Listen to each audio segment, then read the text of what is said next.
اعوذ باللہ من الشیطان الرجیم بسم اللہ الرحمن الرحیم الحمد للہ رب العالمین الرحمن الرحیم اللہم صلی علی محمد وعلی آل محمد رب اشرح لی صدری ویسر لی امری واحلل عقدۃ من لسانی یفقہوا قولی۔ السلام علیکم ورحمۃ اللہ وبرکاتہ۔ سورہ بقرہ سے ہم لوگ سٹارٹ کر رہے ہیں۔ اللہ تعالیٰ سے دعا ہے کہ اللہ تعالیٰ ہمیں توفیق عطا فرمائے کہ ہم اس کی تفسیر کر سکیں اور اس کو سمجھ سکیں، اپنا ٹائم دے سکیں اس تفسیر کے لیے۔ تو جیسے کہ عربک اور ترجمہ آپ لوگوں کے پاس پہنچ جاتا ہے روزانہ، تو اس کی تھوڑی سی تفسیر جو ہے وہ آپ کی خدمت میں حاضر کرنا چاہتی ہوں۔ اور عربی اس لیے نہیں پڑھوں گی تاکہ ٹائم بھی جو ہے وہ تھوڑا کم استعمال ہو، کیونکہ ترجمہ عربی پڑھنے میں، پھر اس کے ترجمے میں اور پھر تفسیر میں زیادہ ٹائم لگے گا۔ ترجمہ اور عربک آپ کے پاس آ جاتی ہے، اس لیے تفسیر کے لیے اس چیز کو اللہ کا نام لے کر شروع کرتے ہیں۔ سورہ بقرہ سے سٹارٹ کر رہے ہیں۔ الف لام میم، اس کتاب کے اللہ کی کتاب ہونے میں کوئی شک نہیں، پرہیزگاروں کو راہ دکھانے والی ہے۔ اس سے مراد اللہ تعالیٰ نے یہ فرمایا ہے الف لام میم، یہ کوڈ ہے اللہ تعالیٰ کے اور نبی صلی اللہ علیہ وآلہ وسلم کے درمیان، اور اس کے معنی کسی کو بھی نہیں معلوم۔ یہ حروف مقطعات کہلاتے ہیں جو اللہ اور اس کے رسول کے درمیان کوڈ ہیں، جس کو شاید رسول اللہ بھی جانتے ہیں یا نہیں جانتے، اس کے بارے میں تو ہم بھی نہیں جانتے، لیکن اللہ کے علاوہ اس کے بارے میں کوئی نہیں جانتا، اور یہ اللہ تعالیٰ کے کوڈ ہیں۔ تو یہ کوڈ کے بعد اللہ سبحانہ تعالیٰ نے فرمایا کہ اس قرآن کے اللہ کی طرف سے ہونے میں کوئی شک نہیں، یعنی کہ جب مسلمان اس کتاب کو پڑھیں اور اس کو جب شروع کرنے لگیں تو شروع میں ہی اللہ تعالیٰ نے آپ کے دل کو اطمینان دے دیا ہے کہ جیسے باقی کتابوں کے ساتھ ہوا، یہ اس طرح کی کتاب نہیں ہے، یہ وہ کتاب ہے جس کے اللہ کی طرف سے، یعنی اللہ اپنی طرف سے بات کریں کہ میری طرف سے ہونے میں اس میں کبھی شک نہ کرنا۔ پھر اللہ فرما رہے ہیں پرہیزگاروں کو راہ دکھانے والی ہے، یعنی کہ ویسے تو یہ کتاب تمام انسانوں کو ہدایت اور رہنمائی کے لیے نازل ہوئی ہے، لیکن اس سے صرف سیراب وہی لوگ ہوں گے جو ہدایت کے ڈھونڈنے والے ہوں گے، اور ان کے دل جو ہیں وہ اللہ کے خوف سے سرشار ہوں گے، اور جن کے دل میں مرنے کے بعد اللہ کی بارگاہ میں کھڑے ہو کر جواب دہی کا احساس اور اس کی فکر ہی نہیں، تو ان کے لیے اس کتاب سے بھی کوئی فائدہ نہیں ہے۔ جن کے اندر ہدایت کی طلب یا گمراہی سے بچنے کا جذبہ ہی نہیں ہوگا تو انہیں ہدایت کہاں سے اور کیوں حاصل ہوگی؟ تو اللہ سبحانہ تعالیٰ فرما رہے ہیں کہ پرہیزگاروں کو راہ دکھانے والی کتاب ہے، یعنی جو پرہیزگار ہوں گے، متقی ہوں گے، ان کے ایمان میں اضافہ ہو جائے گا اس کتاب کے ذریعے سے۔ یعنی کہ ایک عقل مند انسان ہے، عقل سلیم ہے اس کے پاس، اور اس نے قرآن نہیں پڑھا ہوا، لیکن جب وہ عقل سلیم کے ساتھ اچھے دل کا ہے، وہ اچھے اخلاق کا ہے، لیکن جب وہ قرآن پڑھے گا تو اس پر کیا ہو جائے گا کہ وہ اس کے اوپر سونے پر سہاگا ہو جائے گا، یعنی کہ اب وہ بہترین راہ کی طرف نکل جائے گا۔ پھر آگے اللہ تعالیٰ فرماتے ہیں کہ جو لوگ غیب پر ایمان لاتے ہیں اور نماز کو قائم رکھتے ہیں اور ہمارے دیے ہوئے مال میں سے خرچ کرتے ہیں، اللہ تعالیٰ فرما رہے ہیں کہ جو لوگ غیب پر ایمان رکھتے ہیں، یعنی کہ فرشتے، امور غیبیہ سے مراد وہ چیزیں ہیں جن کا ادراک عقل و حواس سے ممکن نہیں، جیسے اللہ تعالیٰ کی ذات ہے، وحی ہے، جنت ہے، جہنم ہے، فرشتے ہیں، عذاب قبر ہے، ٹھیک ہے نا، اور برزخ ہے، تو یہ سب چیزیں غیب پر ہیں۔ تو اللہ تعالیٰ فرما رہے ہیں جو غیب پر ایمان رکھتے ہیں، اور پھر دیکھیے فوراً ہی نماز کا حکم آ گیا یہاں پر نا، کہ نماز کو قائم رکھتے ہیں، نماز پڑھتے ہیں نہیں، نماز کو قائم رکھتے ہیں۔ پڑھنا اور قائم کر لینے میں بڑا فرق ہے۔ قائم، اب ایسے آپ سمجھیے کہ قائم ہو گیا، یعنی کہ اب وہ وہاں سے ہل نہیں سکتا، ایسا قائم کر دیا گیا. اب آپ ایک کہیں کھمبا یا کوئی لوہے کی چیز، پلر یا درخت یا کوئی ایسی چیز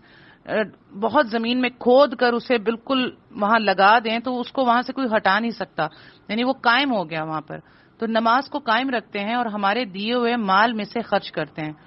آپ یہ دیکھیے کہ قرآن کے شروع میں ہی اللہ سبحانہ تعالیٰ نے نماز کا اور دوسرے نمبر پر مال کا حکم فرما دیا کہ جو نماز کو قائم رکھتے ہیں. پہلے تو بات آ گئی غیب پر ایمان لانا، ٹھیک ہے نا، وہ تو آپ کی توحید آ گئی سب سے پہلے کہ اللہ کو دیکھا نہیں ہے لیکن اللہ پر ایمان ہے، اس کی قدرتوں سے ظاہر ہے، ٹھیک ہے. اور جب آپ کا دل زور سے دھڑک رہا ہوتا ہے، آپ کسی تکلیف میں ہوتے ہیں اور آپ دعا کرتے ہیں تو اللہ تعالیٰ اس جو دعا کو پورا کرتا ہے تو آپ کو واقعی اللہ کے ہونے کا احساس ہو جاتا ہے نا. تو غیب پر ایمان ہمارا اس طرح اور بڑھ جاتا ہے. اور نماز کو قائم رکھنا ہے اور مال میں سے خرچ کرنا ہے. تو مال میں سے خرچ وہی لوگ کرتے ہیں جنہیں اللہ کا ڈر اور خوف ہوتا ہے، جنہیں اپنے گناہوں کو اپنے آپ سے دور کرنا ہوتا ہے، جنہیں اللہ کے آگے جواب دہی کا خوف ہوتا ہے، اور جنہیں یہ جو اللہ تعالیٰ نے جن کو مال دیا ہوتا ہے وہ جب اس سے فائدہ اٹھاتے ہیں اور اس سے ان نعمتوں سے لطف اندوز ہوتے ہیں تو انہیں اس وقت یہ خیال آتا ہے کہ ہمارے جو دوسرے بھائی بہن ہیں جو ان نعمتوں کو نعمتوں سے فائدہ نہیں اٹھا سکتے تو ہم کیوں نہ ان تک پیسوں کی شکل میں، مال کی شکل میں وہ نعمتیں پہنچانے کی کوشش کریں. تو یہ ایک پرہیزگاری کا بہت ہی بڑا راستہ ہے کہ جو مال اللہ کی راہ میں خرچ کیا جائے وہ انسان کے اپنے گناہوں کے جھڑنے کا باعث بنتا ہے، اس کے مال میں اضافے کا باعث بنتا ہے. اور مرتے وقت، جو کہ ہم آگے چل کر بھی پڑھیں گے، کہ جب جان نکل رہی ہوگی انسان کی تو اس وقت اس کا خرچ کیا ہوا مال اس کے بہت کام آئے گا، اس کی جان نکلنے میں آسانی ہو جائے گی. یہ بھی ہم آگے قرآن میں پڑھیں گے. اب سورہ بقرہ کی آیت نمبر 4 ہے کہ جو لوگ ایمان لاتے ہیں اس پر جو آپ صلی اللہ علیہ وسلم کی طرف اتارا گیا اور جو آپ سے پہلے اتارا گیا، اور وہ آخرت پہ بھی یقین رکھتے ہیں. اللہ تعالیٰ یہاں فرما رہے ہیں کہ جو لوگ ایمان لاتے ہیں اس پر جو آپ صلی اللہ علیہ وسلم کی طرف اتارا گیا اور اس سے پہلے اتارا گیا، یعنی کہ وہ لوگ جو توریت پر ایمان لائے، انجیل پر ایمان لائے، زبور پر ایمان لائے، اللہ تعالیٰ کے وہ جو صحیفے حضرت موسیٰ کو دیا گئے، حضرت ابراہیم علیہ السلام کو دیے گئے تمام کتابوں پر ایمان لاتے ہیں، اور پھر قرآن پر بھی ایمان لاتے ہیں جو نبی صلی اللہ علیہ وسلم کی طرف اتارا گیا، اور وہ پھر آخرت پہ بھی یقین رکھتے ہیں. ٹھیک ہے نا. یہاں اللہ تعالیٰ ایک اسپیسیفکلی کچھ شرائط بیان کر رہے ہیں کہ جو لوگ ایمان لاتے ہیں قرآن پر، توریت پر، زبور پر، انجیل پر، اور پھر وہ آخرت پر بھی، اس کے ساتھ آخرت پر بھی ایمان لانا ضروری ہے. ٹھیک ہے نا، کیونکہ ان ساری کتابوں میں آخرت کا ذکر ہے، آخرت کی طرف رہنمائی کی گئی ہے کہ یہ دنیا جو ہے وہ آپ کی صرف ایک امتحان گاہ ہے، لیکن اصل معاملہ آخرت کا ہے. لیکن کیونکہ قرآن آخری کتاب ہے تو قرآن میں آخرت پر بہت زیادہ زور دیا گیا، بلکہ پورا قرآن ہی نمبر 1 توحید، نمبر 2 رسالت، اور نمبر 3 آخرت پر گھوم رہا ہے. ٹھیک ہے نا. پھر آیت نمبر 5 ہے کہ یہی لوگ اپنے رب کی طرف سے ہدایت پر ہیں اور یہی لوگ فلاح و نجات پانے والے ہیں. یہاں پر اللہ تعالیٰ نے آیت نمبر 4 میں کہا کہ جو لوگ ایمان لاتے ہیں قرآن پر اور پچھلی کتابوں پر اور آخرت پر بھی یقین رکھتے ہیں، آیت نمبر 5 میں خود ہی ان شرائط کو بیان کر دیا کہ یہی لوگ اپنے رب کی طرف سے ہدایت والے ہیں. یہ ان اہل ایمان کا انجام بیان کیا جا رہا ہے جو ایمان لانے کے بعد تقوی، عمل اور عقیدہ صحیح رکھیں گے، محض زبان سے اظہار نہیں کریں گے. کامیابی سے مراد آخرت میں رضائے الہی ہے. اللہ تعالیٰ نے فرمایا نا کہ یہی لوگ فلاح و نجات پانے والے ہیں، تو اس سے مراد کیا ہے کہ آخرت میں وہ اللہ ان سے راضی ہو جائے، دنیا میں بھی راضی ہو جائے گا اور اس کی رحمت و مغفرت کا حصول ہے. اس کے ساتھ دنیا میں بھی خوشحالی اور سعادت و کامرانی مل جائے گی، اور اصل کامیابی تو وہی ہے جو آخرت کی ہے. پھر اللہ سبحانہ تعالیٰ فرما رہے ہیں آیت نمبر 6، کافروں کو آپ کا ڈرانا یا نہ ڈرانا برابر ہے، یہ لوگ ایمان نہ لائیں گے. اللہ تعالیٰ نبی صلی اللہ علیہ وسلم سے فرما رہے ہیں کہ آپ کافروں کو ڈرائیں یا نہ ڈرائیں، تو یہ ان سے آپ کو جو ہے نا ضرورت، یہ ایمان نہیں لائیں گے. آپ ان کو ڈرائیں یا نہ ڈرائیں، یعنی کہ یہ جیسے کہتے ہیں نا کہ اگر تم اللہ کے پیغمبر ہو تو اپنے ساتھ کوئی فرشتہ اتار لاؤ تب ہم ایمان لے آئیں گے، تمہارے ساتھ کوئی فرشتہ ہے یا تمہارا گھر سونے کا بن جائے تب ہم ایمان لے آئیں گے. تو اللہ تعالیٰ یہی کہتے تھے کافر نا کہ اگر تم اللہ کے رسول ہو تو تم تو ہماری طرح کے ایک انسان ہو، تو تم کوئی فرشتہ تمہارے ساتھ اترے یا تم کو کتاب آسمان سے ہمارے سامنے اتار کر لے آؤ تو ہم ایمان لے آئیں گے. تو اللہ تعالیٰ فرما رہے ہیں کہ آپ ان کو ڈرائیں یا نہ ڈرائیں یہ تب بھی ایمان نہیں لائیں گے، کیونکہ نبی صلی اللہ علیہ وسلم کی شدید خواہش تھی کہ سب مسلمان ہو جائیں، اور اسی حساب سے آپ صلی اللہ علیہ وسلم کوشش فرماتے تھے. لیکن اللہ تعالیٰ نے فرمایا کہ ایمان ان کے نصیب میں ہے ہی نہیں. یہ وہ لوگ ہیں، چند مخصوص وہ لوگ ہیں جن کے دلوں پر مہر لگ چکی ہے نا، جیسے ابو جہل تھے، ابو لہب تھے، تو ان کو تبلیغ کرنے کی بھی کوئی، نبی صلی اللہ علیہ وسلم کی تبلیغ کا بھی ان کو کوئی فائدہ نہیں ہوا، ٹھیک ہے نا، جبکہ نبی صلی اللہ علیہ وسلم نے پورے جزیرہ عرب میں اسلام کو پھیلا دیا اللہ کے حکم سے. لیکن کچھ ایسے لوگ ہوتے ہیں کہ جن پر تبلیغ اثر نہیں کرتی. پھر آیت نمبر 7 میں اللہ تعالیٰ فرما رہے ہیں کہ اللہ تعالیٰ نے ان کے دلوں پر اور ان کے کانوں پر مہر کر دی ہے اور ان کی آنکھوں پر پردہ ہے اور ان کے لیے بڑا عذاب ہے. اللہم اجرنا من النار، اللہم اجرنا من النار، اللہم اجرنا من النار، آمین. جب بھی جہنم کا ذکر پڑھیں قرآن میں، حدیث میں، عام گفتگو میں، تو ضرور اللہ تعالیٰ سے جہنم، اللہ تعالیٰ کی پناہ مانگے جہنم سے، 3 دفعہ مانگے اور آمین ضرور کہیں.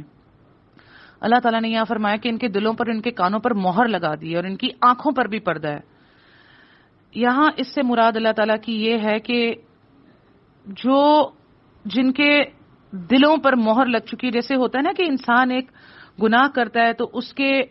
دل پر ایک سیاہ دھبا لگ جاتا ہے. پھر نبی صلی اللہ علیہ وسلم نے فرمایا کہ جب وہ اس گناہ سے توبہ کر لیتا ہے تو اس کا وہ دھبا ہٹ جاتا ہے،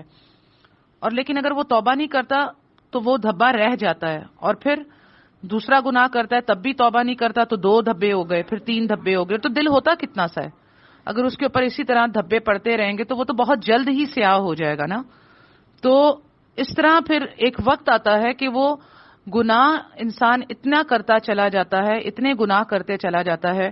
کہ وہ سیاہ دھبے پوری جگہ دل پر، کوئی خالی جگہ ہی نہیں چھوڑتے، سارے دل پر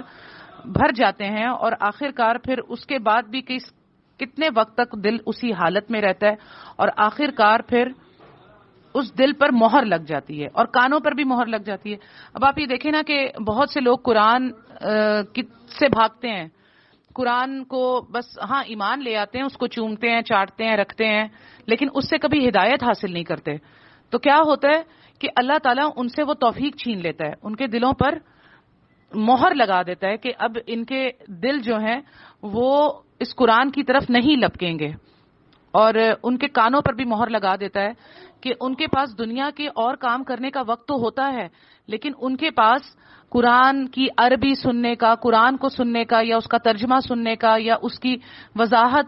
مختصر طور پر ہی اس کی تفسیر میں کوئی انٹرسٹ نہیں ہوتا.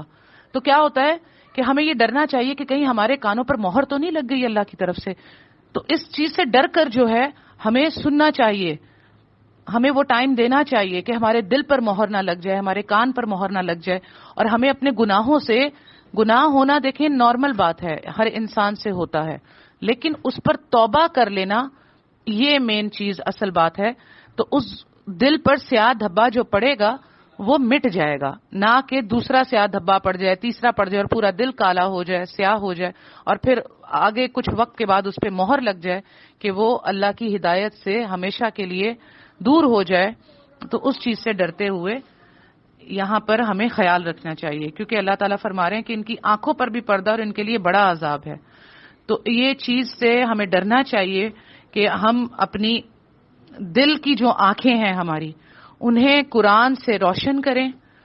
انہیں قرآن سے سرشار رکھیں، قرآن کا دیدار کریں روزانہ، اسے کھولیں، بھلے 1 صفحہ پڑھیں، 2 صفحے پڑھیں، ایک چھوٹا سا رکوع پڑھ لیں، تاکہ اس سے ہمارے دل